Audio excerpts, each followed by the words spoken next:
affecting their interests is discussed or acted upon in accordance with the Act. The Mayor and Council of the Borough of River Edge have caused notice of this meeting to be published by having a date, time, and place thereof posted in the Borough Hall, and notices have been sent to the Record and the Ridgeway News.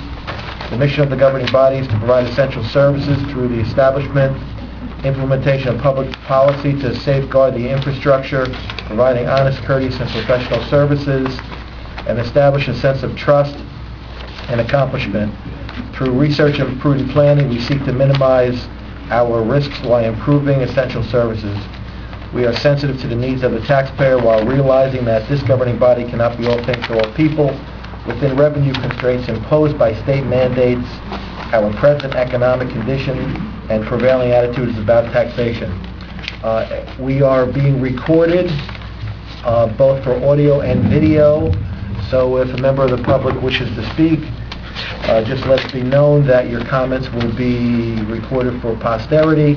If you stand close enough to the microphone, you'll get your image recorded for posterity as well. It may be uploaded to YouTube. All right? With that said, we could begin the meeting with a roll call. Councilwoman Murphy. Here. Councilman Clark. Here. Councilman Porter. Councilman Jones. Here. Councilman Bartoloni. Here. Councilman Papaleo. Here. And Mayor Mascarotola. Here. All right. Any borough administrator topics? No, just the consent agenda, though.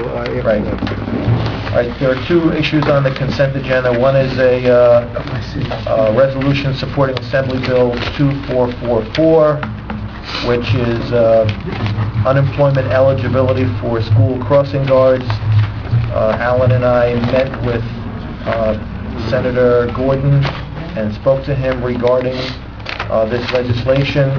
We hope it goes forward and it passes.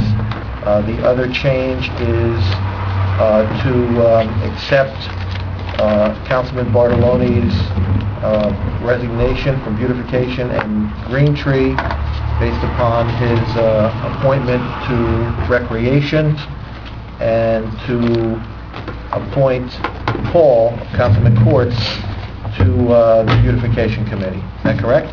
Yes. Okay. All right. And I'm taking the green team from You're taking the green team.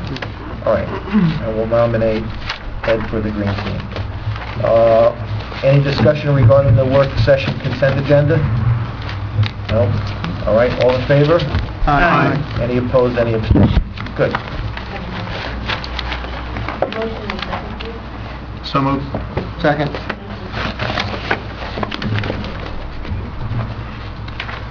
All right. We have two items for information. Is Lynn Buckingham here? Mayor, if I may interrupt. Yeah. We've specifically scheduled Mr. Campbell at 7 o'clock in a closed session. Okay. If we could take him for a few minutes. Yeah, we also had Mr. Enzavino, who's not here, so we can, unfortunately, I know the public is here. I hate to go into closed session when the public is here. I'd rather do it at the end, but we have our special litigation counsel here regarding the litigation involving the borough of Oradell over the school funding issue. We have to speak to him in closed session, so I would call for a motion to go into closed session to, unfortunately, excuse everybody for a few minutes while we deal with this important matter of litigation. So moved. Second. All in favor? Aye. Any opposed, any abstained? All right, thank you. What was that? Very reasonable.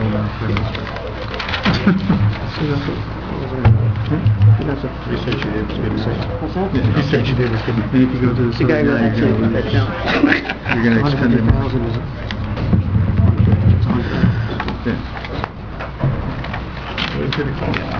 It's not going to spend that much time.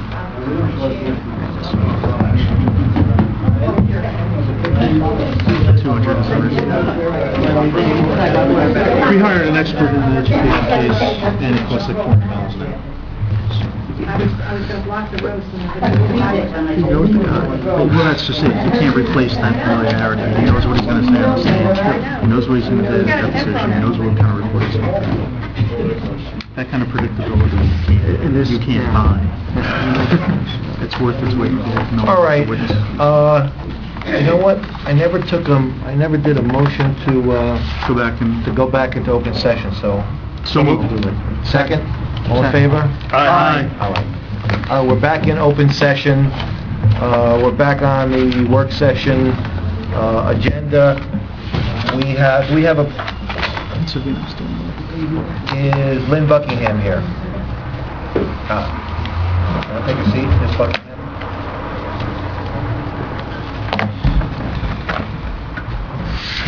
Hi, could you tell us the organization that you're here from Rebuilding Together Bergen County, and your position with Building Together Bergen County? Community Outreach Coordinator. Okay. Councilman Bartoloni asked that you be given some space on our agenda to discuss your program and what you offer the community, and how you assist. I brought some information that I can leave with all of you so you can read more about it at your leisure, and I brought some applications for you or any homeowners that you know might need help. Can you just pull the mic? Sure. Okay.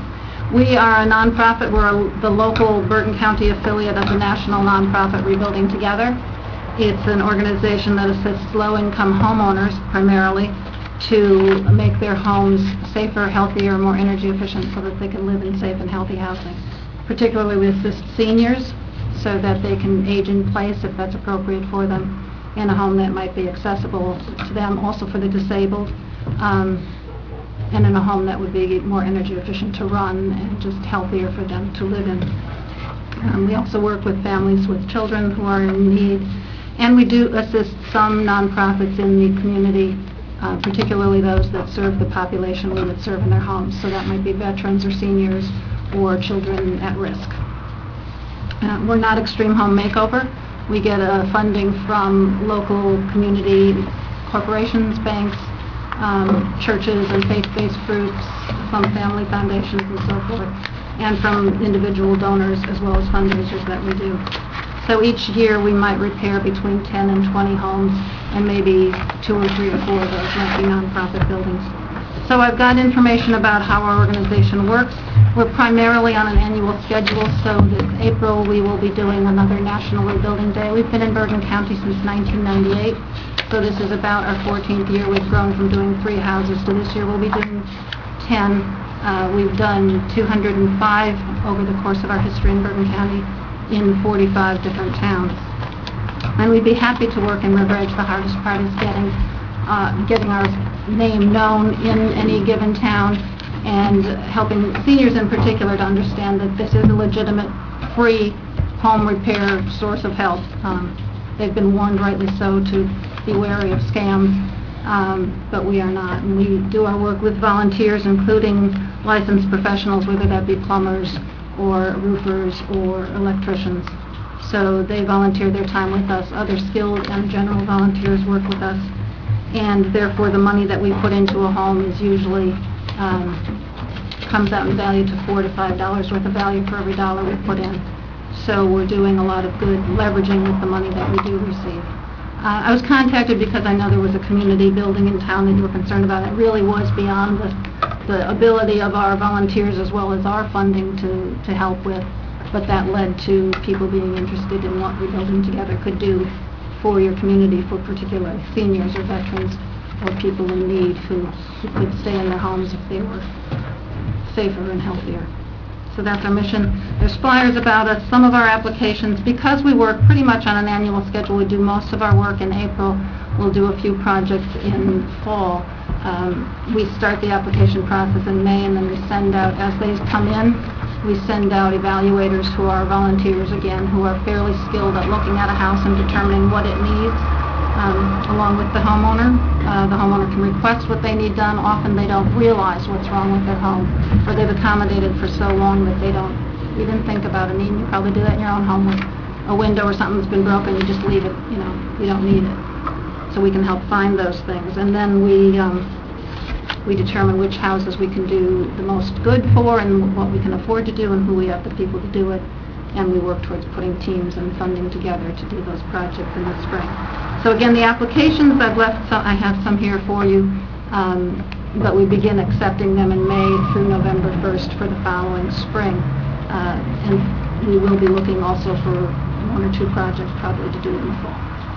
Sounds like a wonderful organization. Thank you, I wanna it thank you is. for- It's not as well known as we'd like it to be, but it's getting there. I actually read an article about the organization, your organization, when it did a renovation project to the American Legion building in Rutherford. I think it helped put in some Yeah. handicap ramps and Right. things like that. Mhm. That's where I thought that it might be suitable for your organization to assist in taking a look at our American Legion. But if it's, beyond the scope of your organization, I fully understand. Yeah. So, any other questions? No, thank you very much. Just one more. Oh, go ahead. Just, what was the largest job you guys completed? Probably the biggest one, I've been with the organization about 3.5 years, and we did a fairly significant one in Bergenfield a couple of years ago, where there was a family. It was just a 2-bedroom little cape in Bergenfield, and they had 3 children, one of whom was autistic and had been living in a residential facility. And he was deemed ready to come home by the state and by the people and the professionals at the facility. But they thought he needed a bedroom of his own. Well, the parents were, the other children at home were a boy and a girl, and I think they had the 2 bedrooms, and the parents were sleeping in the living room, or some combination like that. So what we did there was actually convert the basement into 2 more rooms, a play area, and then cordoned off the laundry room. So it was kind of quartered, and of course then it needed egress windows, which were a bigger deal than we normally do. But so there was a lot, there was new flooring, new walls put up, insulating the walls around the whole thing, the egress windows on each side of the house, so window wells were dug and that kind of thing. So that was one of our larger projects, and we're doing a couple of very large projects this spring. That's kind of the, and then we'll do door widening, we'll do ramps, and make bathrooms more accessible for the elderly. Roofs, if we can get, donated materials, or the roofers union will usually do one simple roof for us with their apprentices each year. So in combination, it can be a lot that goes into one house. It's a lot of little different things. Kathleen? I think did you want to ask something? No, had you selected your projects for the fall yet? And no, we have not. Usually, there might be a grant through Lowe's. They have a fall grant cycle that comes through our national office, and sometimes there's a specification of what they want. One year it was energy efficiency, one year it was accessibility. So we kind of have to wait to see what what projects we can apply for that grant, and if we get the funding, then that's what we'll do. And again, so sometimes it's sponsor related. Is there an income range you look at? There isn't. It's on our applications, and it might sound a little high. Actually, it'll sound low to maybe most of us if we have good jobs. But it's the Bergen County. It's the HUD guidelines for Bergen County, and it depends on the number of people living in the home, whether or not they're making an income. So a family with children would might be 3, 4, 5 people.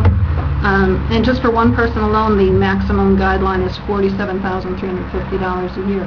Most of our homeowners are closer to $10,000 to $20,000. They are, elderly widows, living on pensions and Social Security and getting very little income and still paying property taxes and medical bills and so forth. And then it goes up to, 5 people, $73,000. But again, we're doing a family's home in Hackensack this year with 5 children and 2 parents. It's a very small house, and the mother was recently laid off, and the father is employed but not in his chosen field. So they're struggling. But that's all in the applications, and it's on our website so people can find out if they're eligible. And those are guidelines that we can, if there's extenuating circumstances and illnesses and extreme cases, we can adjust. It's not hard and fast. That's it's a low income, not poverty, not very low income, but it's low income. Kathleen? How many applications do you get per year, and do you have a long waiting list? We get about, I'd say roughly 70 requests for applications. We'll get maybe half of those back. Sometimes people look at it and decide not to do it, or and we'll call and remind them, and they may have lost it, and we'll give it again. But of those we select between 8 and 10 usually for rebuilding day.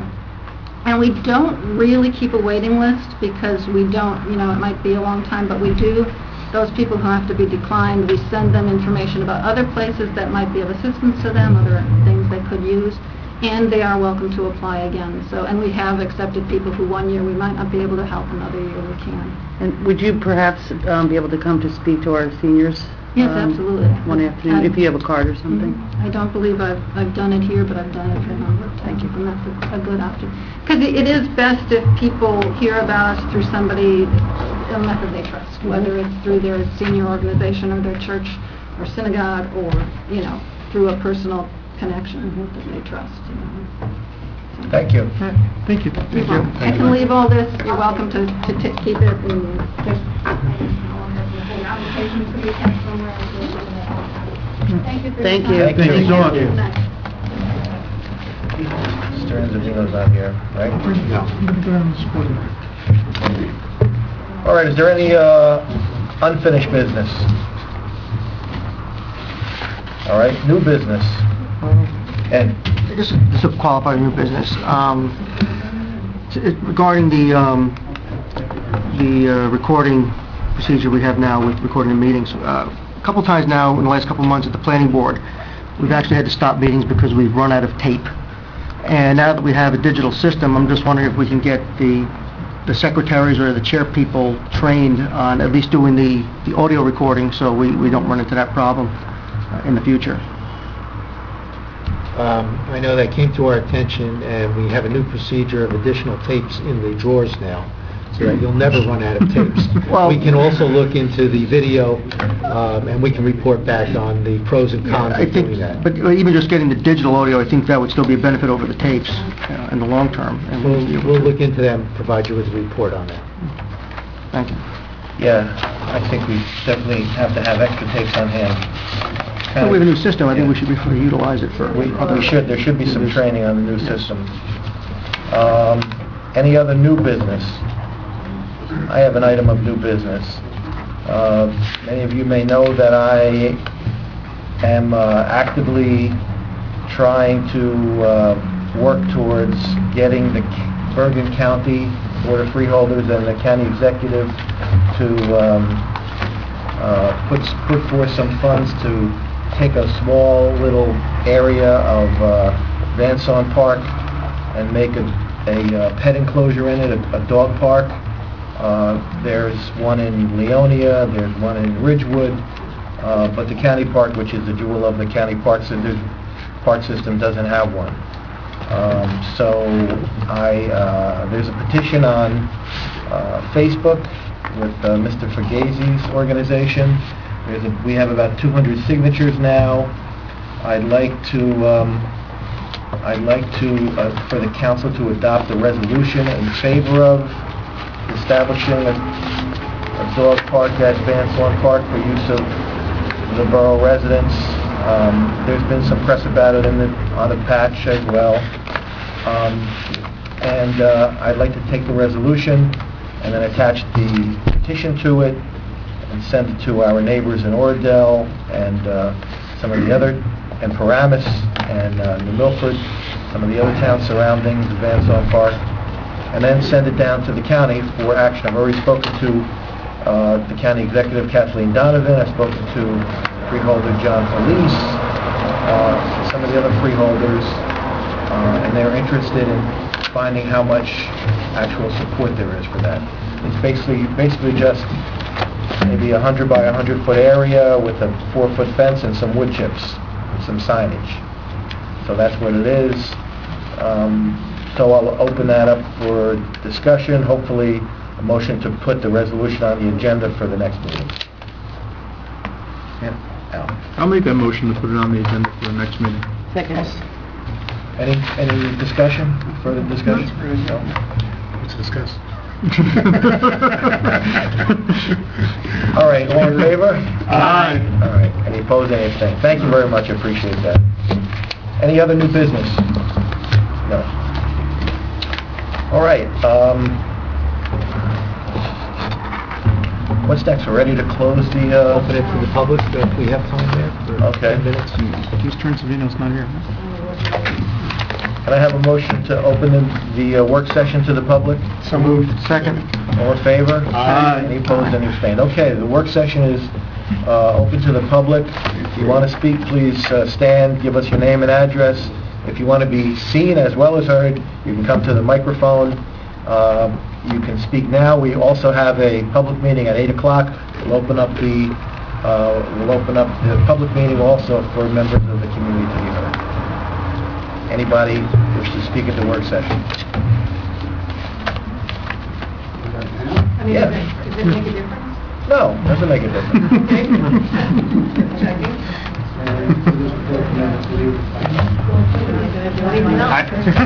Honestly, you probably want to save it for next meeting. You probably want to, as regarding the... One's public, one's not. They're both public Public. meetings. Well, 8 o'clock is on the record, isn't it? Yeah, they're both on record. I'm just saying it's... We're all here. Yeah. How's it different? What was that? How's it different? For the public? Yeah. Well, one's the minutes. But they're all on the recording. But they're all recording and all being... It's up to you. All right. Because you only have 10 minutes, you want to open the other one, there's no time limit on it. Huh? We only have 10 minutes. If you open up to the main meeting, you have no time limit on there. We have to stop at 8 o'clock. Yeah. Okay. I'm saying if you open it, if you come back... Well, we have to open it. We have to open All to right, the public. go ahead. And it's open. I mean, we're open to the public. Nobody has their hand up to say anything. So, I'm confused.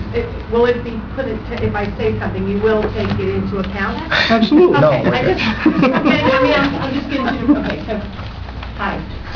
stand up and give us your name and address. My name is Cindy Bequeath. I live at 745 7th Avenue, corner of West.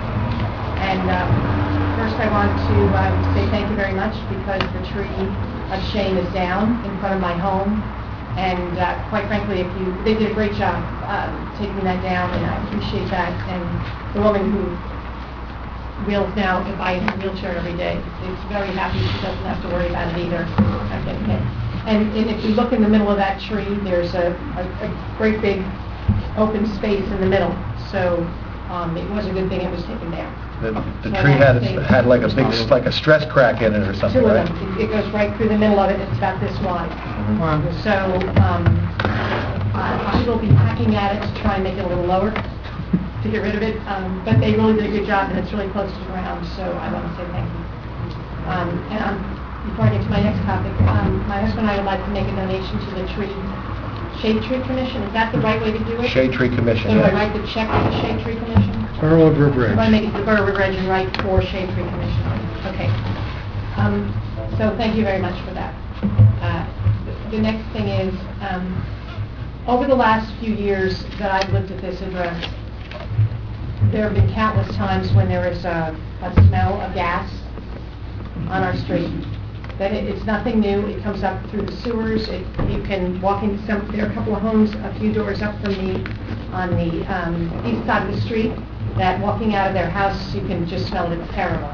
PSEG has been out. We've had countless holes dug into the street, and it still happens. I just walked down the street 2 nights ago, and I changed the side of the street I was on. It's that strong.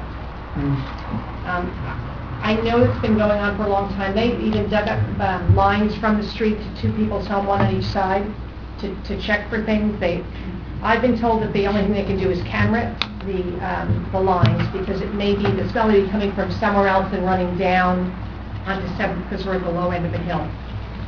Whatever it is very strong. And I would really encourage you to someone to come out. Is it every day. natural gas or sewer gas? They don't know what it is. But what do you do? Can you tell from, I mean, does it how would you smell describe stinky? it? Does it smell terrible? Does it smell like sulfur, smells- like no. rotten eggs, or does it smell like when you leave the gas on your It stove? smells like when you leave the gas on your stove. It's not a rotten smell, it's just So it's natural gas, smell. okay. Yeah, and so they can't tell us what it is. Is it all day, every day? It's all the time. It really is all the time. There are times that it's stronger than others, and the people that live a few houses up from me have it much worse than I do. But it comes out, it will come out of the drain, the smell will come out of the drain into the corner of my property. And so if you go to any of the drains on our street, you can smell it. but they put I mean, you could just go up and down the street and see the holes, and I would really appreciate if somebody would, You said PSE&G came, yeah, they've been coming out for years. and they apparently. tested, and did they determine whether they thought it was... They have not talked to me about it because I'm not the one that has called in. Okay. The people that, I can give some names or I can have them call in tomorrow, but they've done this so many times over the last 10 years. Okay. But since I just know I've had my grandkids there and we don't go that way up the street because I don't like the smell of it. So it really is bad. So if somebody could try and take a look at that, I would greatly appreciate it. Thank you. Thank you. John, let you know about that? What about the Bob? We'll look into it. Oh, I guess, can we put that on the agenda, like for the sewer subcommittee to look at? Yes. Cindy, we'll put it on for the sewer subcommittee to look at. That's nice. See what happens.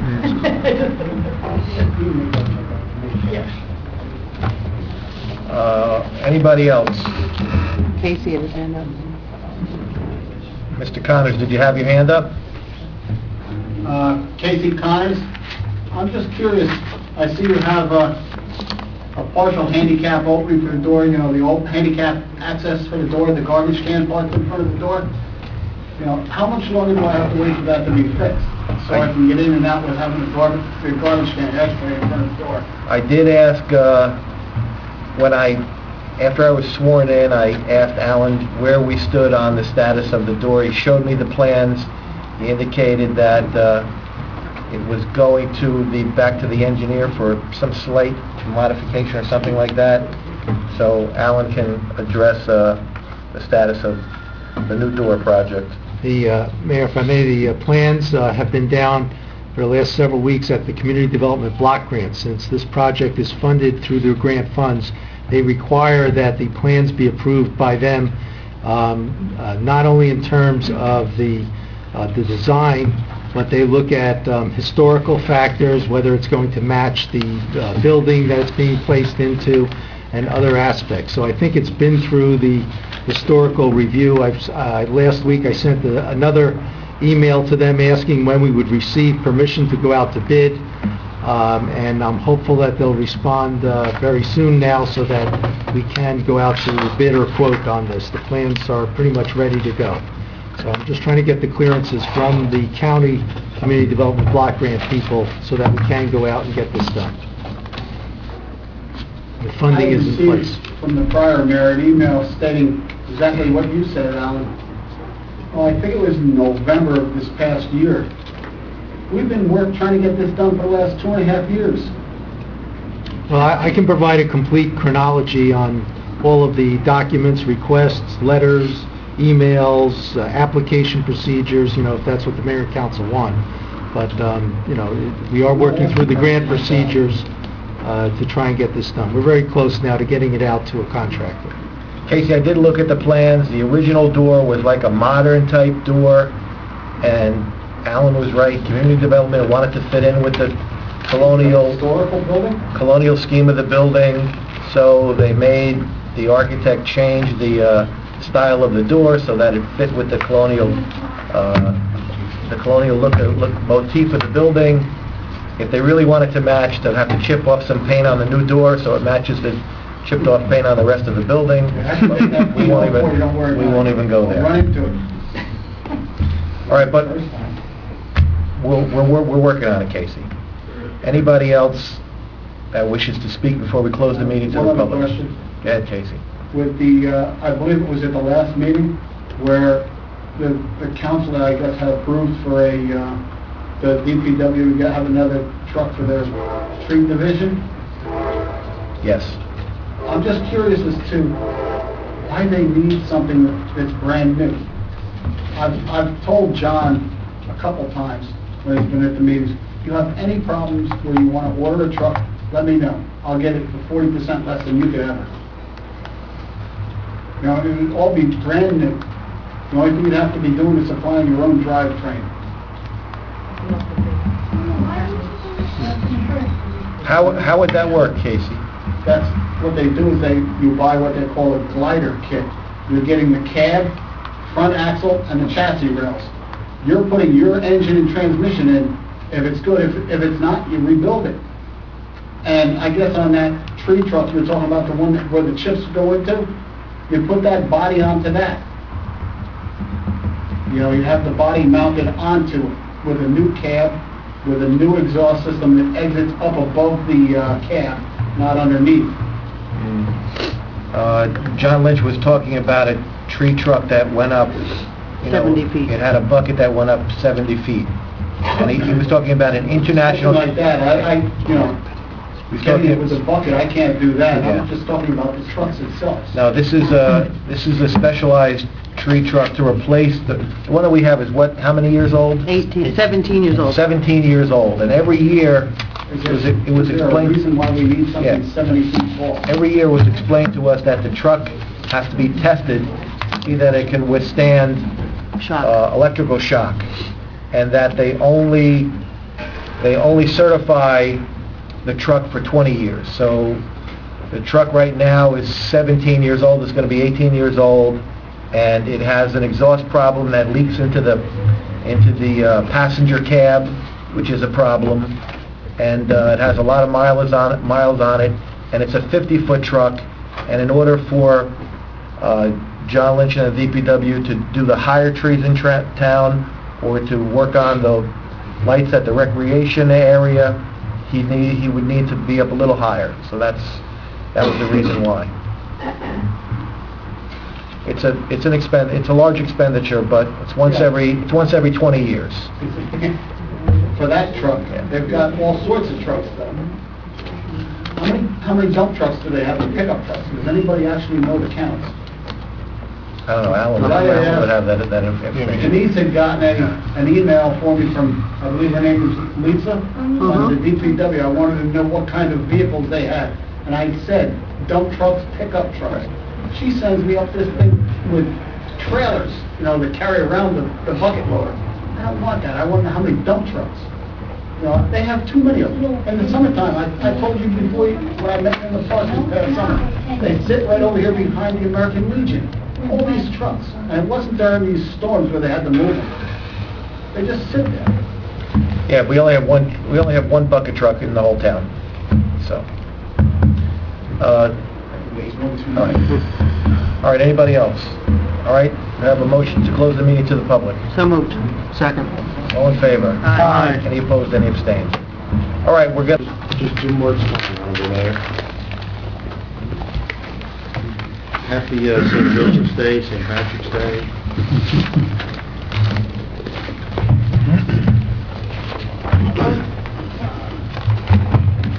Here's a little packet.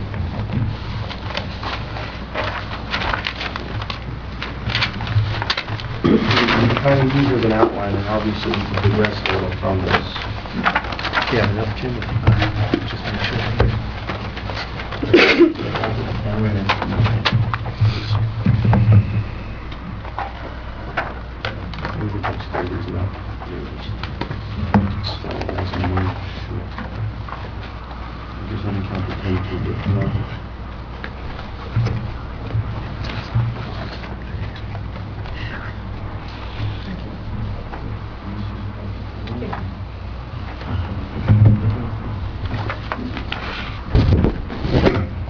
I assume everybody saw this. This is just the sales and each price, which is kind of interesting.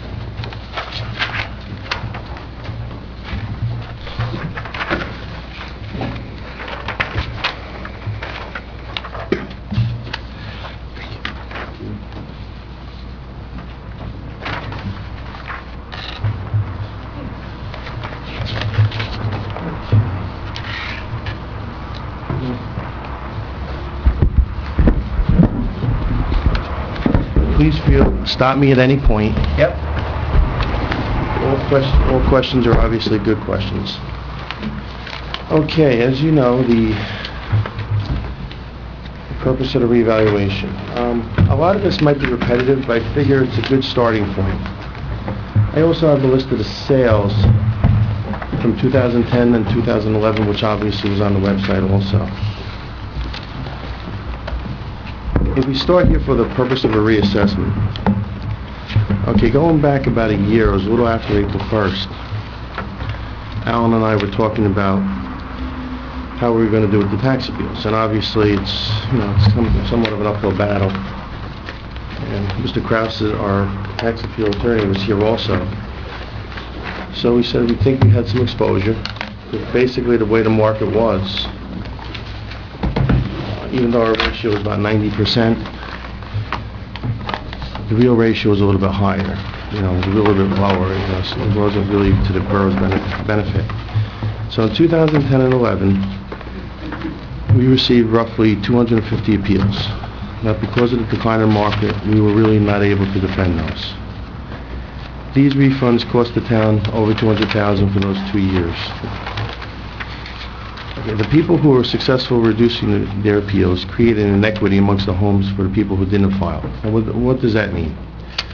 If 2 homes are assessed at, say, $300,000, I file an appeal.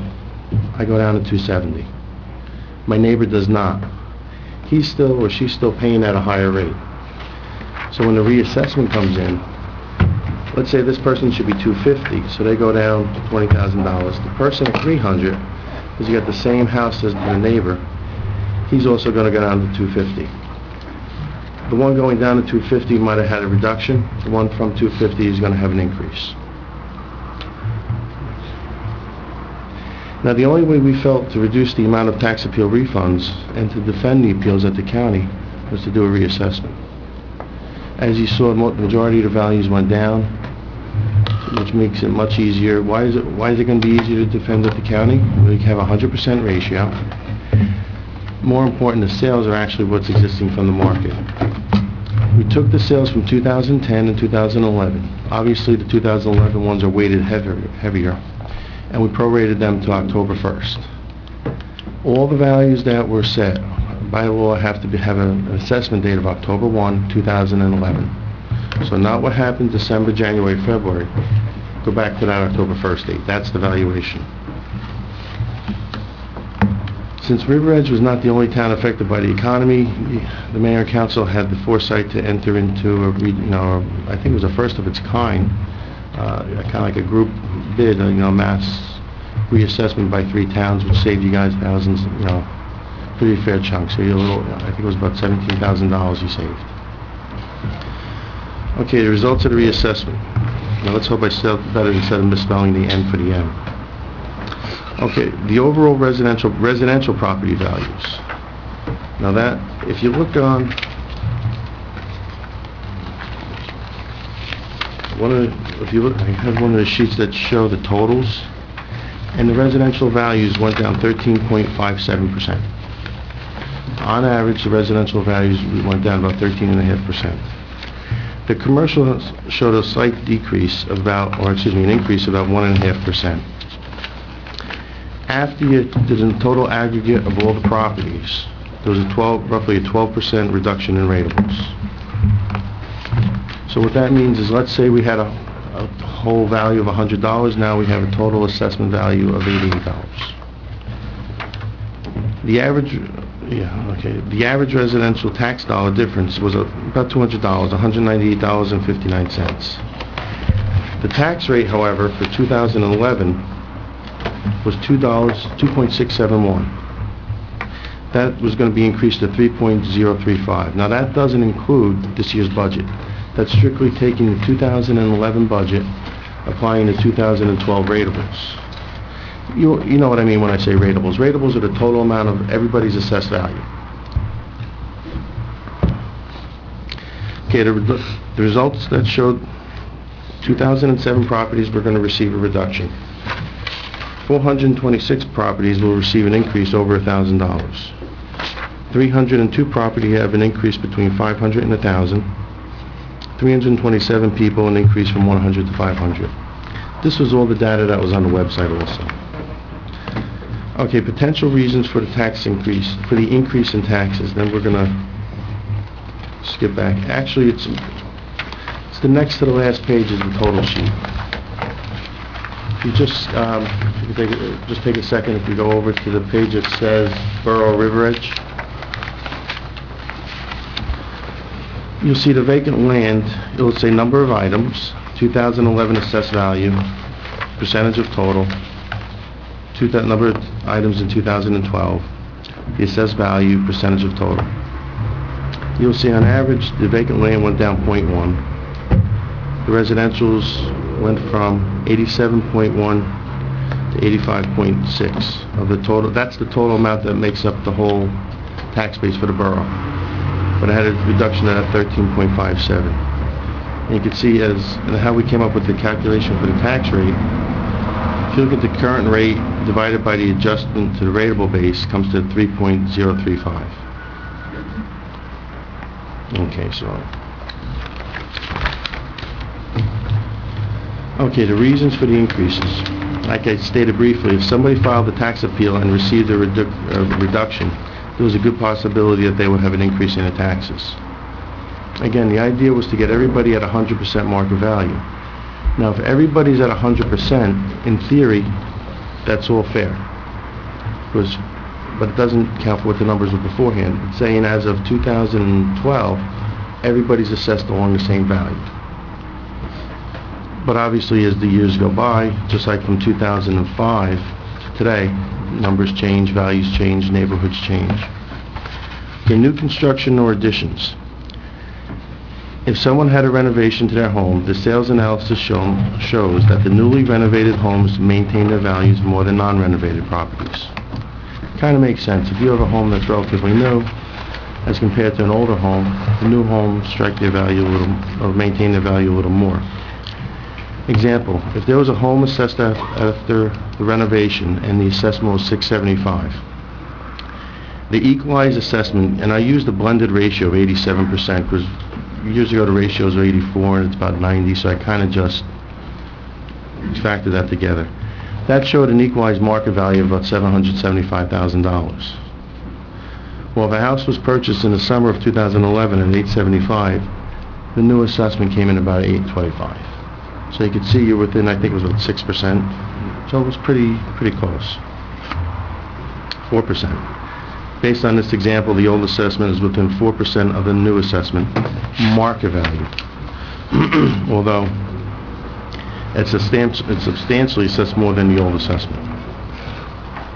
In order for the taxes to remain the same on this house, the value would have been about $594,000, which is almost impossible on an $850,000 sale.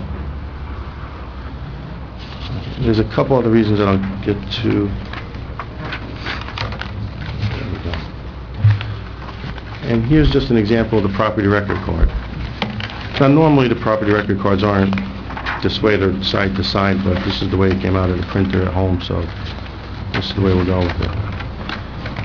You'll see a new home that I blocked out the name and the number. The assessment is $734,700. That was the original assessment, then it got bumped to $814,000. New home.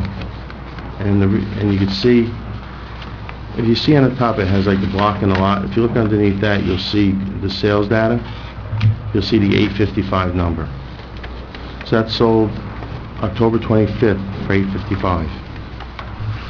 That came with an assessment of $814, which shows that the market's dropped a little. That's where this comes in kind of handy. If we could all just jump to the sales ratio page. Now these are the average sales prices, they're not average assessments, but you'll see the average sale price in 2003 was $403,900. You see it spiked up to a peak, say in about 2007, $535,300. If you look at, it went from $535,300 in 07, $532,800. That was kind of like the end of the market, the good times, and it pretty much shows it right here. Then October of 08 is when the banks had the, we all know what happened then. Then in 2009 you had a drop to $493,000. That's held stable for about 2 years. The last year, the average sales for 2011 were $436,500. What you also see is from 2007 to 2011, we keep going in a downward trend. Here's just the real estate listing. If you flip to one page, you'll see the broker's report. And you'll see that property was originally listed for if you look where it says full report, last line, address, town, keep going down, you'll see the original listing price was $889. They wound up selling for $855 in October of 2010. So, forgive me, the house that I said sold for $855 in 11, that was 2010. That was my mistake, and I thought I corrected it, but obviously I didn't. Now that was pretty much a brand new house. There was another house that came in, and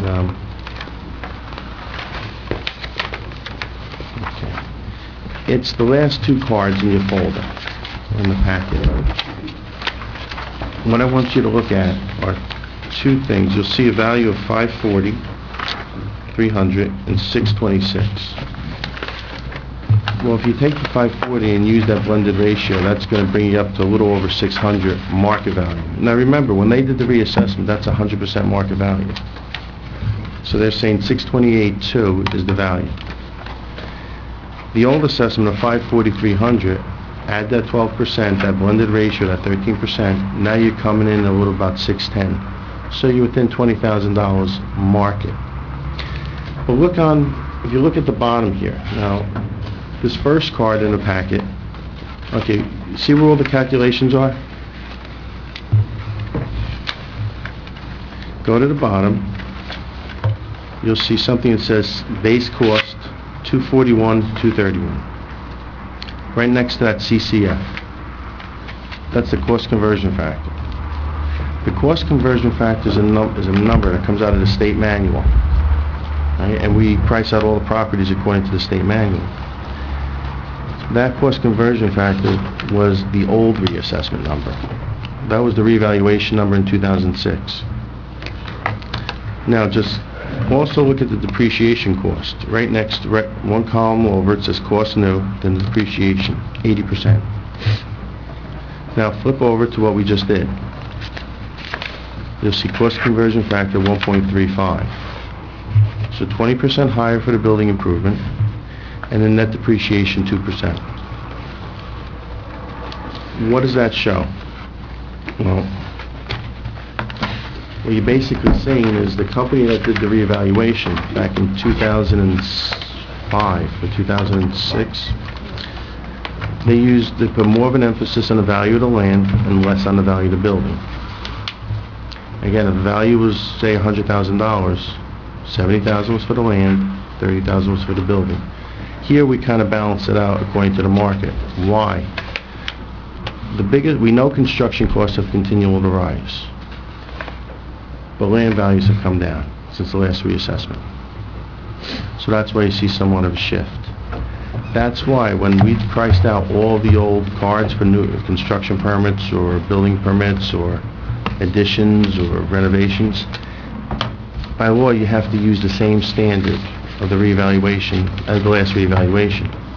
And I'm going to go on a little. I made some notes just before. Some may overlap, but I think it may be beneficial.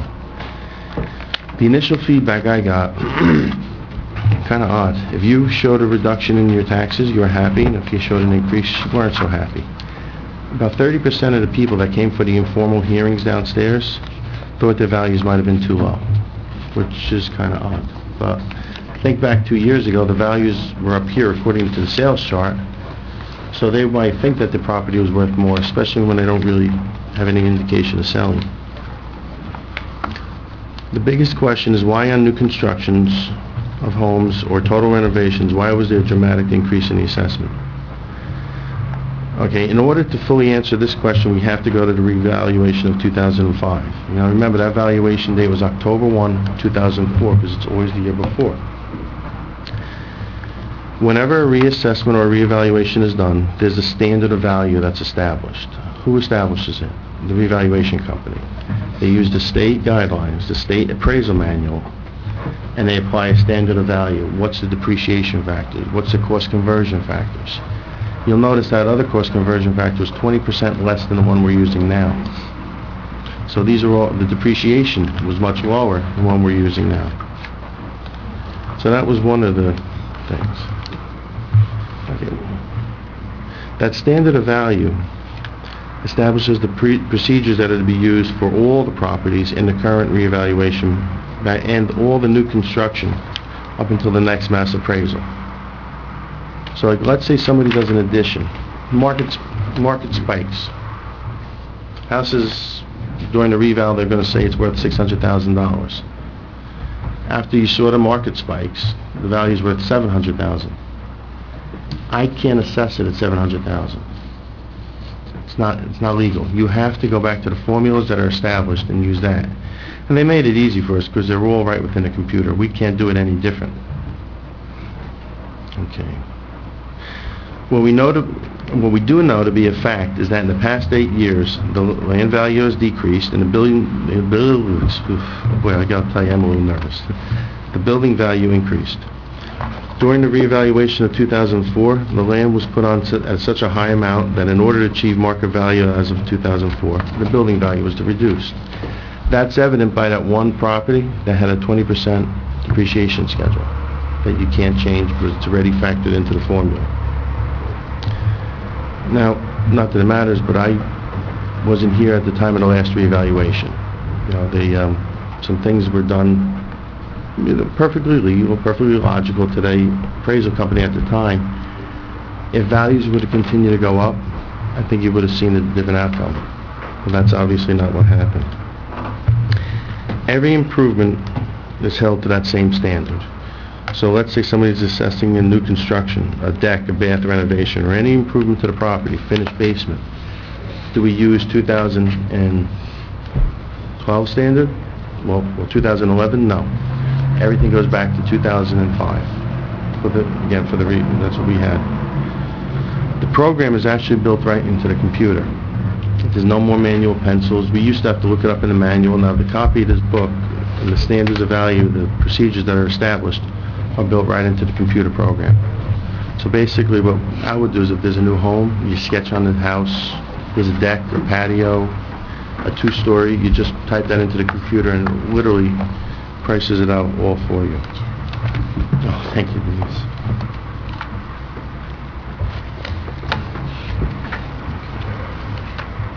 Okay. An example of how that process works is, I don't think a lot of people really know about the reassessment process, or especially about the added assessment process. Somebody comes to town hall for an improvement that they want to do. They take out a building permit. I get a copy of the permit. I enter it into the computer, which is the property record system, and it prints on the card. You know, building permit, remodel bathroom, such and such a date, and then when I put the final value on it, a completion date, that gets put in a folder. And judging by the time, you know, if it's a deck, you go out, inspect it within a month. If it's an addition, 3 months. You know, depending on the scope of it, you always make sure. Now my deadline, everything's going to be into the computer by October 1st. So Labor Day is kind of like the cutoff for me. You know, it gives me about 2 weeks to price it out. Sometimes it's September 28th and 29th if you're really close also. Okay, and that computer prints a record card. The record card is placed, you know, after the improvement's done, we put that in a new file. Now that's the new record. The old one's discarded because the old one has no indication of value. It doesn't really mean anything. When a completion isn't a CO, sometimes that's used, but it's usually substantial completion. In a new home, that's sheetrock subfloors. Doesn't necessarily have to be painted, but it just means it's more completed than not. Okay, after I explained about the sketch is the one that really prices it out according to the formula. The added is then sent to the Bergen County Tax Board, and the person receives an added assessment bill middle October, early November. Now, the problem is, the question I put to myself is, why is the assessor restricted from deviating from that standard that's set by the revaluation company? Okay, suppose you have a brand new house, 1 Phillips Avenue. And let's say that house is assessed at $1 million, brand new. The guy at 3 Phillips Avenue a few years later says, you know, I like it. Can I have your architect? I want your same build. I want to put up the house. He puts up $1 million house.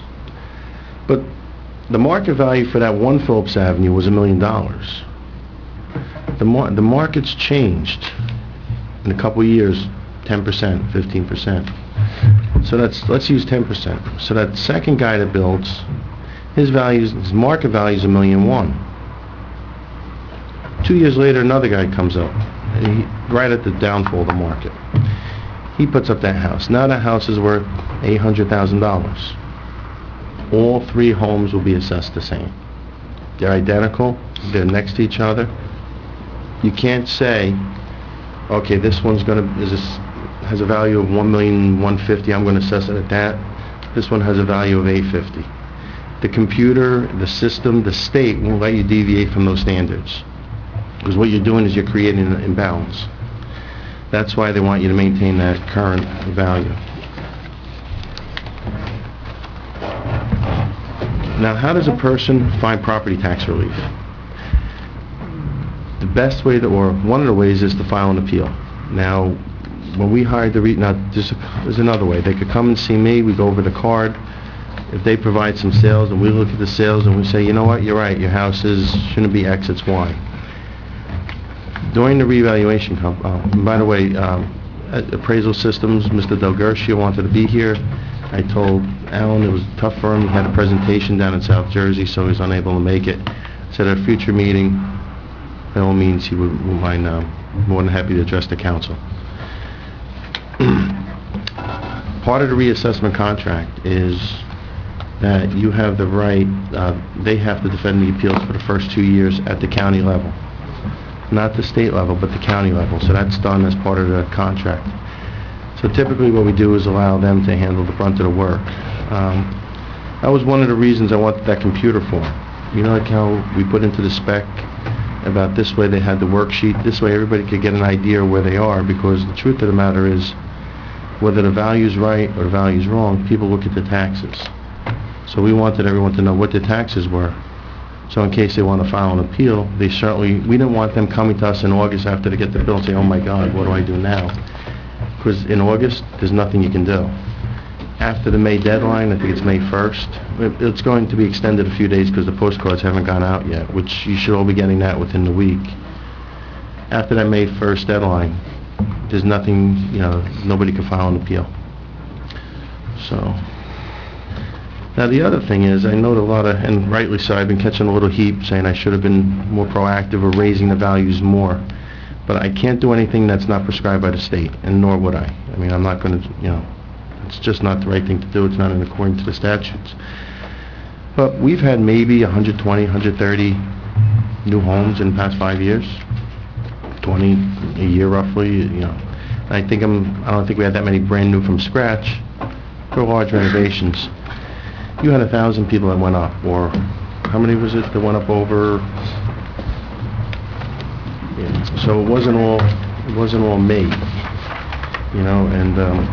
but I do thank the council for allowing me to, hopefully I wasn't too boring, but let me know what questions you have, let me know what we can do, and we'll go from there. Ed. Mr. Esvino, you talked a little bit about how I guess I don't want to phrase it wrong, but the approach is different this time, where the land value was given less weight overall than the building. Is that to say if we had a different appraisal company, they may have kept the previous approach and did it differently? I thought of that. I think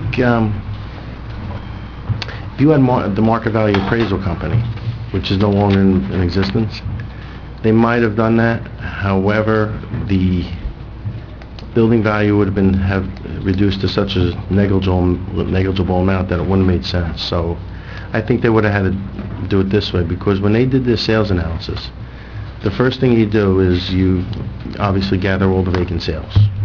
Well, the vacant sales of property or vacant land is down now compared to what it was when you did the last reassessment.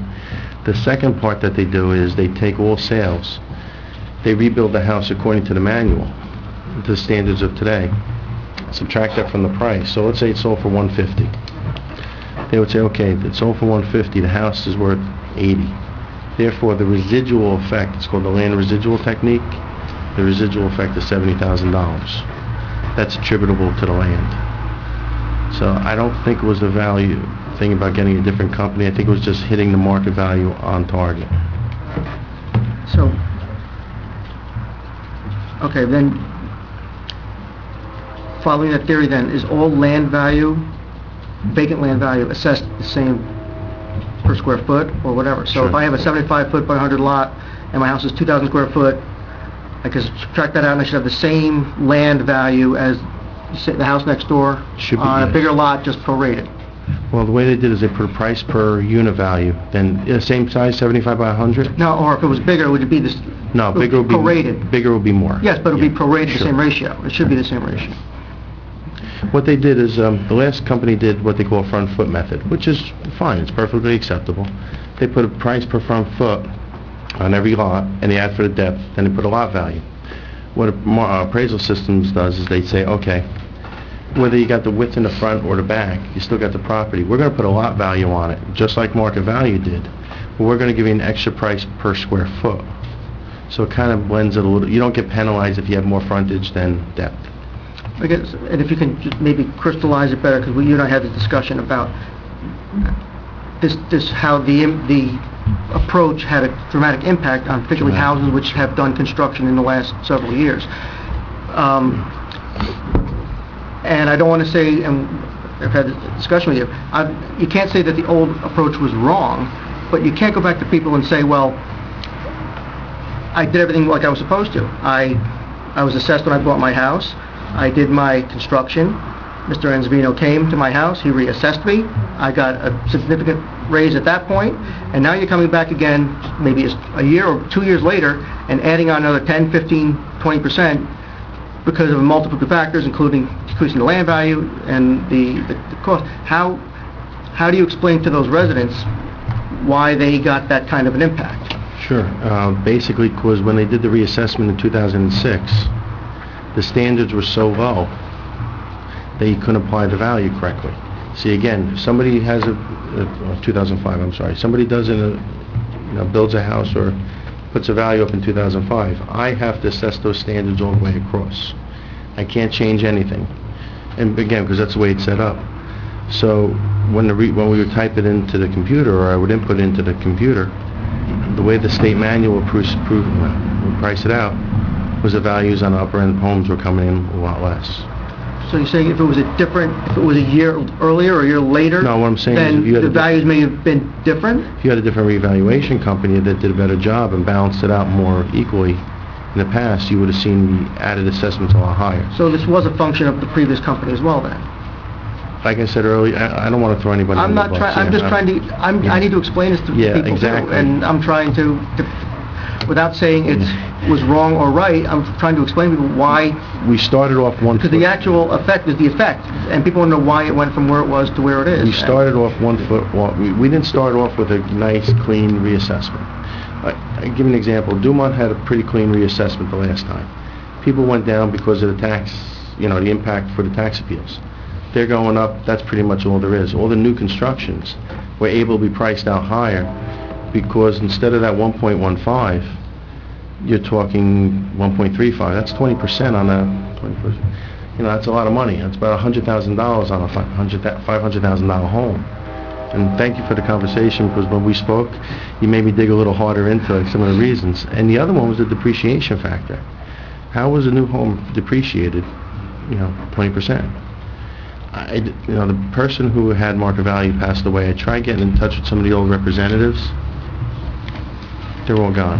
I don't know where they are. They just, worked there, but, I couldn't track anybody down. But this was the main reason. And you're right, it's an awful feeling. It's an awful feeling when somebody's taxes go up that much, The question is whether this should have been anticipated. Or were you, one of my issues also that, I would have liked to have this conversation with you before those flyers went out to everybody, to know what the impact was going to be. And we didn't get that. And I think a lot of us were just caught by surprise by not so much the overall impact. We knew the average came down like it should, and the people in the middle stayed pretty much where they're supposed to be. It seems to be at the either ends where we've had some problems. We're still talking probably 250 houses on the high end who got hit significantly. Probably a little more. And I said those are some which, and I'll give you my list, I didn't get a chance to get it to you beforehand, where I saw significant downswings. And I said, you're talking, 20, 25%. Houses which were previously assessed in the 600s are now in the mid to low 400s. And I got the list, and I don't know whether that's because the land was devalued or is it a market issue with the house? All the values correlate to market. Now, let me say something else. We sent the values to the county, and I sat in this same chair back in September or August. If you don't want to do it, call the county. Tell them you're against this, you don't want to go through with it.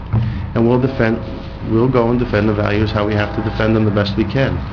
Be prepared, you're going to spend, a lot of money in refunds. But we'll do the best we can to uphold that value. I'm not trying to put anybody... That's not my issue. Yeah. I said, and in fact, I've said, and I'll say publicly, I'm one of the people who got hit on the high end, but I supported the reassessment from the beginning because I think an overall benefit to the town was to be had, which I don't know if you would agree that we should see a reduction in the amount of tax appeals. I can't see us losing many appeals at all. I mean, if we lose a handful, I'll be very, very surprised. So Yeah, and I didn't mean it that way. I was just trying to say if the council felt like there's any options that they still have, I believe they probably still do. I don't know. I mean, of course, everything we do here has to be approved by the county. But I think the biggest problem we're going to have is when we know... I started in 2006. I say by 2000, and my predecessor did most of the addeds prior to that because it was July. He didn't want to leave without the appeals being heard, and Frank also didn't want to leave without picking up the percentage of addeds that were done up to that time. From that point, you knew when you see a house, wait a minute, here's a sale of $700,000, $800,000, and the highest I could come up with a value is $650,000. Like something's not gonna balance out here. Now, I didn't realize it would be this dramatic, but I was aware of it. And as far as not letting you guys know, that was definitely my fault. We were running against the gun because the appeal deadline, the county wanted the job into them by the 15th. That included the hearings, so that means we had to be done by roughly March 15th. We got it into the county that day. So we don't want to, they weren't really giving us an extension in time to file appeals, and we didn't think that was fair to the residents. So we tried to push it, but that was all my fault. I should have called you. I should have said, hey, it's, where the values are coming out, be prepared.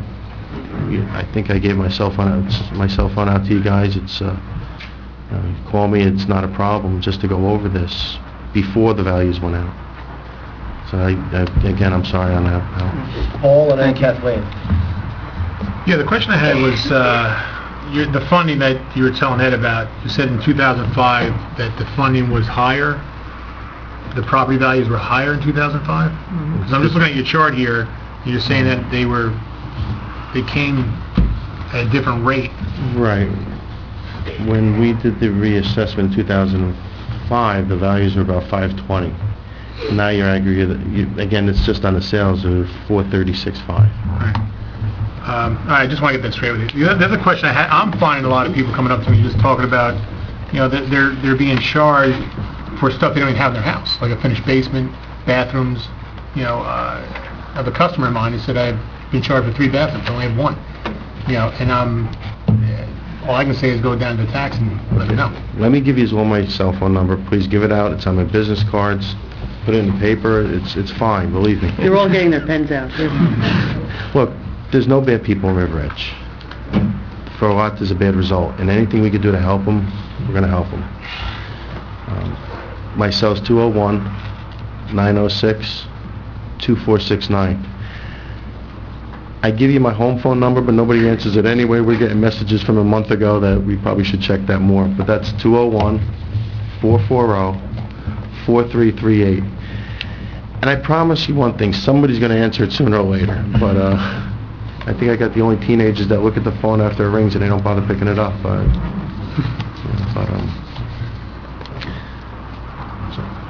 that it for you?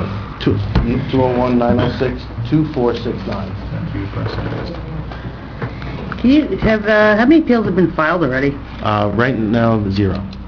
We had, I think, I'm going to say on a high set about 150 people that came. I think it was 133 to be exact, but 100, let's guess high. 150 people came in to see the hearing officers. If you know anybody that says, geez, they're charging me for 2 bathrooms, I got 1, I don't have a finished basement, they put a second story on my house and I live in a ranch.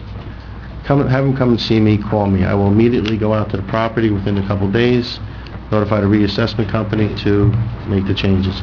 Right now, I don't have all the cards in from the reval company yet, though. That takes a day or two, so. We are hearing a lot of, I'm hearing a lot of errors on these cards. Can you tell us how many cards have a lot of errors that are I coming got back to you? 0 calls about errors. Now, I don't think I got 20 calls. See, you guys are here. You see everybody day to day. I don't, so that's why I'm kind of leaning on you. If you hear anybody who says they got an error, again, have them call me, and I'll sit down and look. I only got limited office hours. It doesn't mean I can't come here on weekends, Saturdays, lunchtime, Sundays. For seniors, or if people just don't want to get out of the house, I'll go to their homes. It's not a problem. And how often is that book updated? This book? Well, this is the manual of 1975. They just redid it in 2004, and each year we get the updated, conversion sheets. And this cost conversion factor, does the state dictate that, or Yes. is it just the state has it at these ratios? The cost conversion factor is a number that's given, that the state has, that they give out, that it's up to the appraisal company to how they want to, it's a recommendation. Now, the appraisal company can use it, one of two ways. If they want to lean heavy land, they have a light cost conversion factor. If they So want it's arbitrary depending on the company? I don't want to say it's arbitrary. It's whatever company wants to determine market value. I think that's it's somewhat arbitrary, but it's based on the state. They're giving you a very limited window that you can operate within. Thank you. Thank you. Is the deadline still April 1st to file appeals? No. The deadline will be 45 days from the date that the postcards are sent out. So let's say it's May 25th. You're looking at, March 25th, and I'm just pulling that date out of the air. Right. It will probably go to about May 10th. So May 10th. May 10th. For reassessment, reevaluation years, it's extended. Now, anybody wants to file an appeal, I can't do it for them, but I could make sure that they got the right form down. These sales are good. If somebody comes in and they got a 2,000 square foot home, and they say, look, here's one of my comparables. Your comparables are for a 1,000 square foot ranch. No, let's try and get you the comparables that are comparable to your home. Take some pictures, kind of see where you're at, and we'll go from there. Good question. Ed? The property cards, are they ever checked, when there's a CCO or an addition or something, or is that, I know it'll be a lot of work for you, I'm just saying, but is there a process, because most people don't even realize what's on their card unless they've come and looked at it. You're probably right. Maybe. There's no procedure where there that would be checked through any routine? Other than new constructions. Well, what I usually do is I'll take a handful of cards each year. And what I'll do is I'll take, let's say, 500 cards. And over a weekend, I'll do drive-bys of all those 500 cards just to get the basic, okay, it's a Cape Cod, aluminum siding, looks like they got a little front porch on it, and it looks like they got something on the side, a little room on the side. I don't go and physically measure all the cards, it's just kind of what's there. I also don't know what's on the inside of the home. So things like number of bathrooms or finished space, that would not be. And again, the building department, when people do the construction, you said you get a copy of the permits. Do they notify you, when they do their final inspections, for you to go out, or is that you keep track of that yourself? I don't wait for them. I gotta go. I gotta go and get it done, because a lot of times people don't realize they need a CO or a permits finalized. So I don't want to get behind the 8 ball. I think the year before I started, I said, wow, this is great. River Edge has 30 added assessments. I could do this in a day. I think the first year I had about 150 inspections and about another 100 that weren't done yet for the following year. So you gotta, it's part of the job. Actually, to me, that's one of the key parts of the job. Hopefully the people are home when you go and see them. Knock on the door. Hi, how are you? I'm the assessor. Right away you get the sickle and we don't get too many compliments, let's put it that way. But they're all very nice, and say you're here to do the inspection, and if you have any questions, here's my card, and give me a call.